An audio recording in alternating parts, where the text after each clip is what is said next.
기독교는 많이 말씀을 드렸습니다만은 기도교다, 그렇게 얘기하는 분들이 꽤 많아요.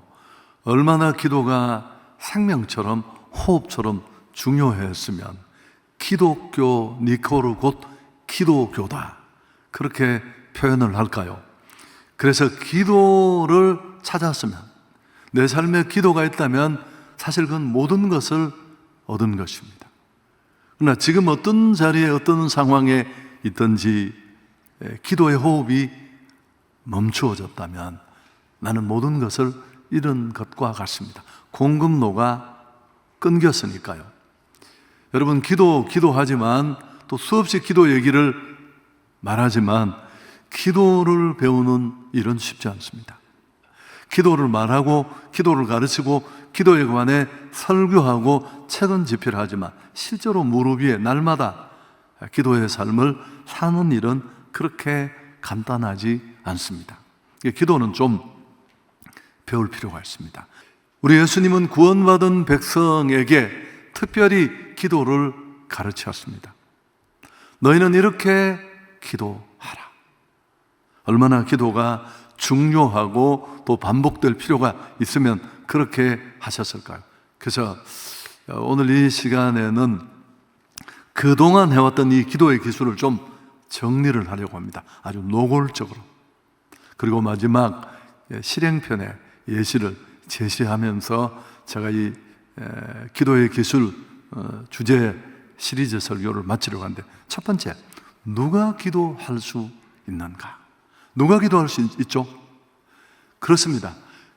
모든 종교가 기도하고 누구나 기도할 수 있지만 사실 하나님 앞에 기도할 수 있는 사람은 그 하나님을 아버지라고 부르는 자녀들 뿐입니다. 갈라디아서 4장 6절 함께 읽을까요? 너희가 아들이므로 하나님이 그 아들의 영을 우리 마음 가운데 보내사 아빠 아버지라 부르게 하셨느니라. 그러므로 내가 이후로는 종이 아니요 아들이니 아들이면 하나님으로 말미암아 유업을 받을 자니라. 여러분, 이거 정말 무시무시한 얘기예요. 기도가 축복이고 특권인 이유가 여기에 있습니다. 세상에 그 누가 그 크신 하나님을 아빠 아버지라고 부를 수 있겠습니까? 그래서 기도는 짐이나 부담이 아니라 축복이고 특권인 줄 믿습니다. 자녀만이 하나님을 아버지라고 부를 수 있으니까 그때 그런 얘기를 했죠. 상황이 바뀌지 않고 내 삶의 자리가 여전히 그대로여도 하나님을 아버지라고 부르는 이 자녀로서의 신분의식만 새로워져도 우리 삶에 놀라운 변화가 일어난다. 안데르센의 동화 미운 오리 새끼 이야기도 했죠. 자기는 백조인데 오리 틈에 끼어서 구박받고 넌 왜 그렇게 다르니? 그런 욕을 먹으면서 힘들게 살았는데 어느 날 자기가 백조라는 걸 알게 되었습니다. 자기 신분을 딱 의식하고 나자 그때부터 정말 우아하게 창공을 날면서, 여러분, 이건 오늘 다 말씀드릴 수 없을 만큼 굉장한 메시지입니다. 하나님의 자녀로서의 축복, 권세를 누릴 수 있기를 축원합니다. 그 대표적인 게 아빠 하고 아바 아버지라고 부르면서 그분에게 기도하고 요청할 수 있는 데습니다. 자, 두 번째, 그럼 우리는 왜 기도해야 할까요? 하나님의 자녀들만이 하나님을 향해 온 우주 만물의 창조주요 운행자이신 하나님을 향해 기도할 수 있는데, 그럼 우리는 왜 하필이면 기도해야 할까요? 한번 기억해 보시죠. 하나님은 애초부터 우리가 기도해야 하는 존재로 우리를 만드셨습니다. 마틴 로이드 존스 얘기를 했죠.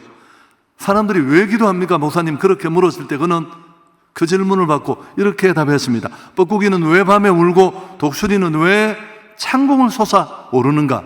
그 이유는 뻐꾸기는 밤에 울도록 지음받았고 독수리는 창공을 향해 날도록 만들어졌기 때문입니다. 마찬가지로 인간은 기도하도록 지음받은 존재입니다. 이건 우리가 얼마나 하나님과의 관계 속에 의존적인 존재인 인가를 가르쳐 줍니다. 마치 물고기에서 물을 뗄 수 없는 것처럼, 초목이 이 대지를 떠날 수 없는 것처럼. 여러분, 설명을 하기 위해서 분리할 수는 있지만 우리는 이렇게 하나님 앞에 철저히 의존적입니다. 문제 없는 날 착각하지만 정말 위기를 만나고 문제를 만나면 그 연약함에 직면할 때마다 절실하게 그분의 필요를 느낍니다. 그래서 하나님은 기도를 통해 일하십니다. 에스겔 36장 37절 이하에 보면 37절 38절 주 여호와께서 이같이 말씀하셨느니라. 그래도 이스라엘 족속이 이같이 자기들에게 이루어 주기를 내게 구하여야 할지니 그리한즉 그들이 나를 여호와인 줄 알리라. 이게 어떤 내용이냐 하면, 여러분, 북이스라엘만이 아니고 남쪽 유다도 마음대로 엉터리 신앙생활 하다가 결국 징계받아 포로로 끌려갑니다. 포로 시간이 끝나고 하나님은 그들을 다시 돌이키기로, 회복시키기로 마음의 결정을 하시고 새 마음까지 주셨는데, 그러면서 그래도 너희가 기도해야 할지니라.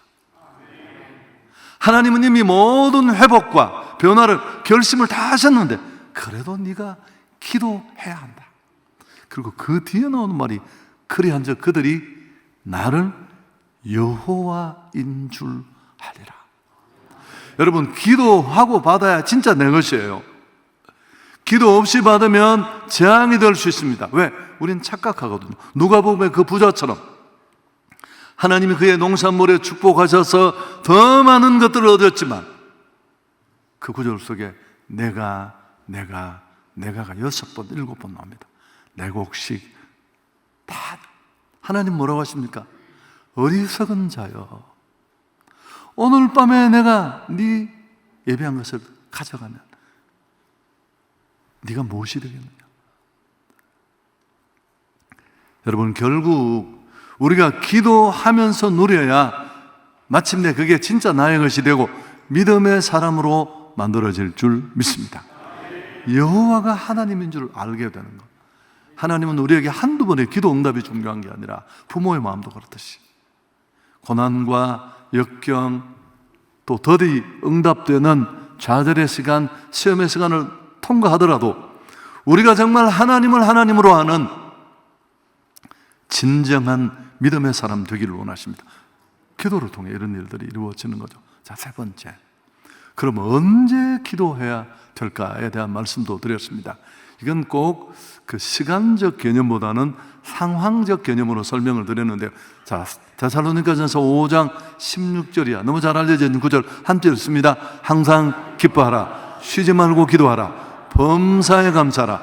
이것이 그리스도 예수 안에서 너희를 향하신 하나님의 뜻이니라. 여러분, 항상 기도해야 될 줄 믿습니다. 말을 바꾸면 매일 기도해야 됩니다. 왜 그럴까요? 우린 30년 전에, 15년 전에, 1년 전에 기도빨로 사는 게 아닙니다. 왜 매일 기도가 필요할까? 매일의 은혜가 필요하기 때문에 그렇습니다.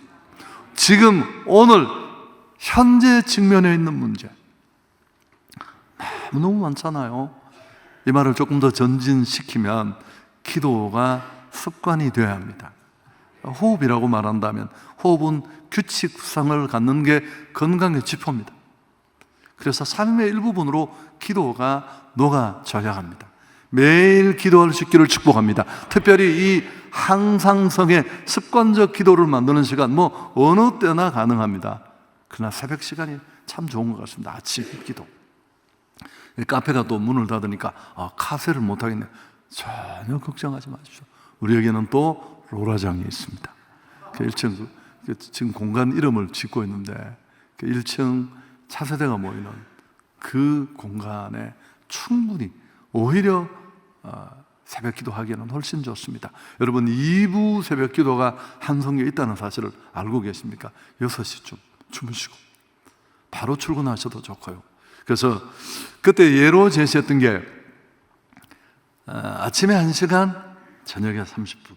제가 이 기도 시간이 뭐라고 해요? 작전회의. 계시록에 보면 사단도 아침에 모임을 갖는 거예요. 아침인지는 모르지만 어떻게 하면 성도를 넘어뜨리고 그 괴계에 빠뜨릴까, 고민하는데 우리는 아무 준비 없이 하루를 시작한다면 후회가 많겠죠. 자, 네 번째, 어디서 기도할 것인가? 여러분, 기도의 자세나 태도에 관한 내용입니다. 장소의 의미보다는, 장소의 의미도 있지만 유대인들의 잘못된 기도를 예수님이 지적했습니다. 그들은 정기적으로 기도하는 습관이 있었습니다. 하루 3번. 그렇지만 이 유대인들의 기도의 문제가 뭡니까? 사람에게 보이려고 저자거리 혹은 곳곳에서 손들고 나 이렇게 기도하는 사람이야 보여주고 내세우기를 좋아했습니다. 그들의 그 잘못된 동기, 외식적인 기도를 예수님은 아주 신랄하게 지적하면서 그 가식적인 기도에 대해 너희는 너희 상을 이미 받았다. 사람에게 대단히 경건하네, 그거 보이려고 사람에게 했으니까 사람들이 봤으면 이미 응답을 받은 거죠. 여러분, 그때 이런 말씀을 드린 기억이 납니다. 기도하면서 나빠질 수 있어요. 무조건 기도하면 좋아질 것 같지만 교회 안에 정말 교회를 힘들게 하는 사람들 상당수는 기도하는 사람들이에요. 동기가 잘못되면 오히려 하나님과 멀어질 수 있습니다. 그래서 예수님은 골방을 추천하셨죠. 자, 마태복음 5장 6장 6절, 이 요절 틀린 거 다 고치는 자막 다시 올려야 됩니다. 같이 읽습니다. 너는 기도할 때 내 골방에 들어가 문을 닫고 은밀한 중에 계신 내 아버지께 기도하라. 은밀한 중에 보시는 내 아버지께서 갚으시리라. 기도의 골방이 필요합니다.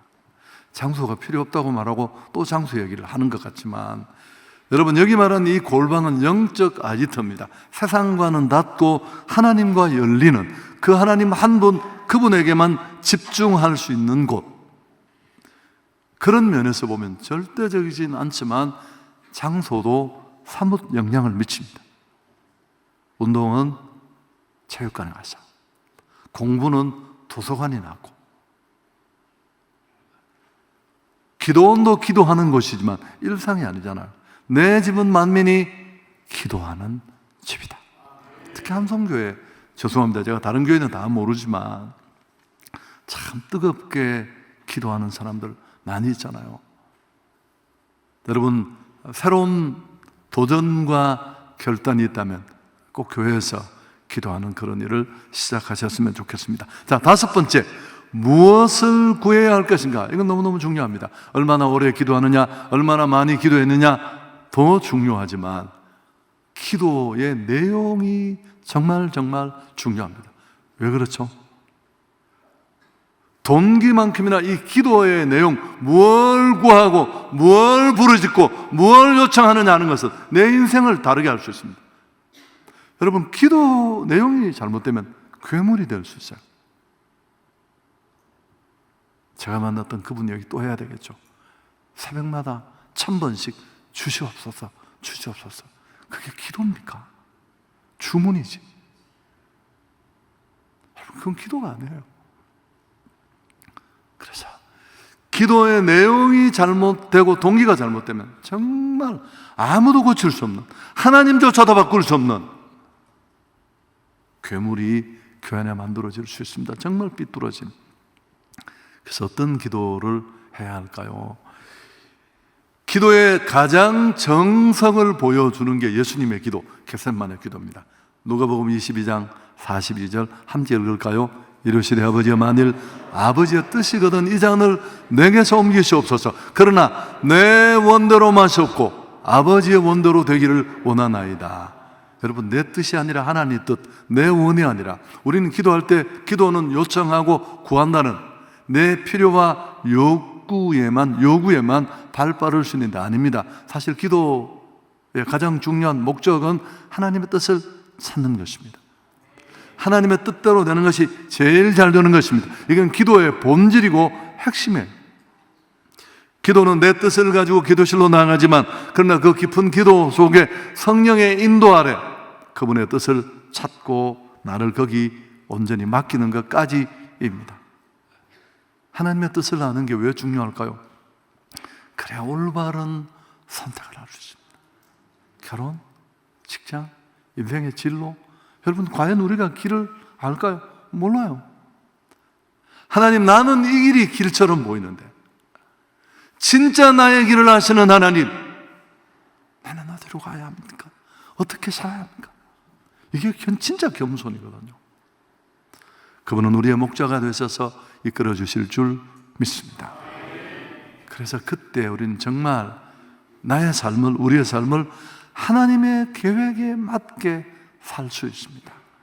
그 최고의 가치는 하나님의 뜻입니다. 하나님의 뜻. 그리고 그 결과로 그분이 내게 기대하시는 삶을 나는 살아갈 수 있다는 겁니다. 자, 다 왔습니다. 6번째, 어떻게 기도해야 될까? 기도의 바람직한 항목과 순서. 여러분, 찬양, 고백, 감사, 간구. 그 앞 이니셜을 따서 ACTS 그런 얘기도 드렸고요. 몇 가지 꼭 짚는다면 찬양을 잘 못한다고 했잖아요. 하나님의 존재를 높이고 하나님 그 이름만 높이는 것, 그분의 품성을 높이는 것. 시편 113편 할렐루야 여호와의 종들아 찬양하라, 여호와의 이름을 찬양하라. 다짜고짜 이유도 없이, 조건 없이 그분 존재 자체, 그분의 인격 자체, 그분의 품성 자체를 높이는 것. 하나님은 이 찬양을 참 좋아하세요. 난 그냥 우리 아빠가 너무 좋고, 그분이 날 유학 보내주고 내게 대단한 거 물려준 것도 없지만 그분이 나의 아버지라는 거 난 너무 자랑스럽다. 여러분, 이런 아들의 고백을 듣는 아버지는 정말 오늘 죽어도 여한이 없을 거예요. 가정에서 인정받는 게 얼마나 어려운데요. 그 다음 고백. 여러분, 기도, 나의 요구나 요청을 구하기 전에 더 깊은 은혜로 나가기 위해서는 죄에 대한 깊은 고백, 통찰이 필요합니다. 그때 이런 이야기를 했죠. 사실 회개는 죄 지은 사람이 하는 게 아니라 은혜라는 말이 깨닫는다는 뜻이에요. 여러분, 회개는 은혜 받은 자가 하는 겁니다. 저는 교회를 섬기면서 막 이렇게 두 부류로 나누어진 경우도 봤어요. 개인이. 근데 정말 회개해야 될 사람은 절대 회개하지 않습니다. 더 나를 세워서 길길이 뛰고요. 근데 그 잘못된 방향을 지적했던 사람은 그 사람 지적하고 아파하는 거 보고 너무 힘들어서 자기가 가서 사과하고, 하나님 내가 안고 가야 되는데, 참 재밌잖아요. 여러분, 은혜가 있고 은혜가 없다는 게 얼마나 중요한지, 그게 득이양양하면서 갈라지는 게 아니에요. 자기 죄를 고백하고 용서를 구하는 것은 매우 중요합니다. 이를 통해 하나님과의 관계를 회복하고 순수한 마음, 순전한 마음으로 그분 앞에 나아가게 우리를 인도해 줍니다. 그리고 감사 이야기도 또 반복되지만, 감사는 기도의 중요한 부분입니다. 이미 받은 걸 무시하고 전혀 받지 않은 척 감사를 잊어버리고 맨날 구하는 것. 여러분, 주신 것을 감사하지 못하면서 없는 것만, 필요한 것만 요구해서는 어떻게 그 관계가 깊이 건강한 모습으로 나아갈 수 있을까? 신앙생활은 감사에서 시작해서 감사로 끝나는 거예요. 여러분, 이런 기도의 요소, 그 다음에 비로소 중보하고 나를 위해서 기도하고, 이런 균형 있는 밸런스가 맞춰진 기도를 하면 성장하고 응답받고 또 깊은 기도가 가능할 줄 믿습니다. 자, 고생하셨습니다. 이제 오늘 마지막 7번째, 기도의 실제에 대한 얘기인데, 사실 이 기도의 실제 모델을 찾는 게 쉽지 않았습니다. 여러분, 사실 모델은 딱 하나뿐입니다. 그게 바로 오늘 우리가 읽은 이 주 기도입니다. 우리에게도 기도를 가르쳐 주십시오라고 요청하는 제자들을 향해 너희는 이렇게 기도하라. 마태복음 6장 9절 10절 함께 읽습니다. 그러므로 너희는 이렇게 기도하라. 하늘에 계신 우리 아버지여, 이름이 거룩히 여김을 받으시오며 나라가 임하옵시며 뜻이 하늘에서 이루어진 것 같이 땅에서도 이루어지이다. 여러분, 주기도는 누구나 알고 있는 기도고 어지간하면 외우고 있는데 사실은 등잔 밑이 어둡다고 굉장히 심오한 내용을 담고 있습니다. 예수님이 가르쳐 주시는 기도니까. 종교개혁자 마틴 루터는 주기도문은 최대의 순교자다. 이게 무슨 뜻일까요? 이 주기도문의 깊은 의미와 내용을 망각한 채 그냥 암송하는 그런 모습은 참된 의미를 모르고 외우고 반복할 때 그때마다 이 주기도는 순교를 당하고 죽는다, 그런 의미입니다. 여러분, 주님이 가르쳐 주신 기도는 성도의 비전 선언문입니다. 무엇을 기도해야 된다라는, 여러분, 기도는 기도가 아니잖아요. 우리 삶의 모습이어야 하는 줄 믿습니다. 무엇에 우선순위를 두고 어떤 가치를 지향하며 나가야 할 것인가가 이 주기도 속에 다 녹아 있는 거예요. 크게 이 주기도문 속에는 6가지 중심 차원이 있습니다. 이건 제가 주기도문 설교를 또 해야 되는 거예요. 그럼 여러분이 얼마나 힘들겠어요? 과거에 했던 설교를 찾아보시면 되고, 뭐 이런 것들입니다.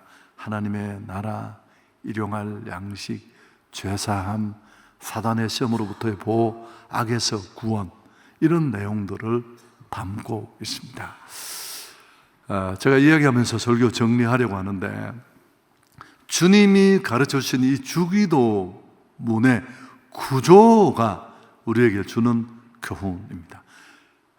여러분, 이 주기도문은 어디에 딱 포지션을 잡고 있느냐 하면 산상수훈 한중간에 있어요.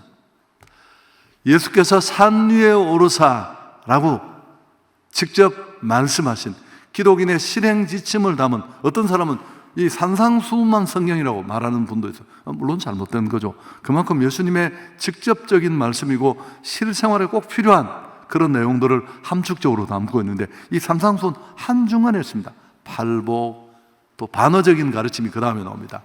뭐 새로운 법, 살인과 간음에 대한 새로운 해석, 그 다음에 종교 행위에 대한 가르침, 금식, 주기도, 그 다음 구제, 그 뒤에 일계명에 대한 설명, 결론적 권고가 7장 끝에 나와요. 이 딱 마태복음 5장, 6장, 7장을 딱 접으면 한중간이 주기도가 딱 위치해 있습니다. 여러분, 결국 깊이 들여다보면 이 주기도문은 매우 치밀한 문학적 구조 속에 담겨 있습니다. 산상수훈 한가운데 있으니까요. 여러분, 이게 우연히 된 일일까요? 학자들은 그렇지 않다고 말합니다. 이게 우리에게 시사하는 바가 뭐냐면, 이 마태는 이런 구조를 통해 우리에게 뭔가 전달하려는 메시지가 있었다는 겁니다.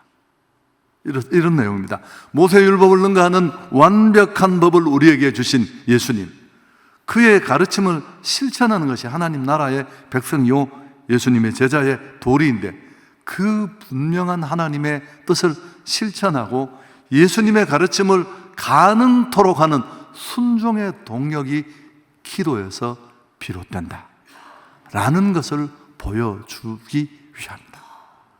산상수훈에 가르쳐주신 그 많은 삶들, 그분이 권고하는 그 사람들, 우리가 알고 깨닫고 그렇게 살고 싶은 의지가 있고 시도하고 싶은 마음의 결심이 있더라도 결국 실제 매일매일 기도가 내 삶의 중심이 되고 치열하게 기도를 행하는 그런 중심으로 이어지지 않는다면 어렵다는 겁니다. 성도를 성도되게 하는 근본 도리입니다. 마태는 이런 의도를 전달하려고 의도적으로 이런 구조적인 선택을 했다는 게 주경학자들의 견해입니다. 생활 속의 그리스도인, 인격 속의 신앙인으로서의 삶은 무릎으로만 가능한 줄 믿습니다. 마음은 온이로되 육신이 약하고 늘 어렵습니다. 각오나 결심만으로 우리는 그렇게 살 수 없습니다. 삶의 중심에 기도가 있기를 축복합니다.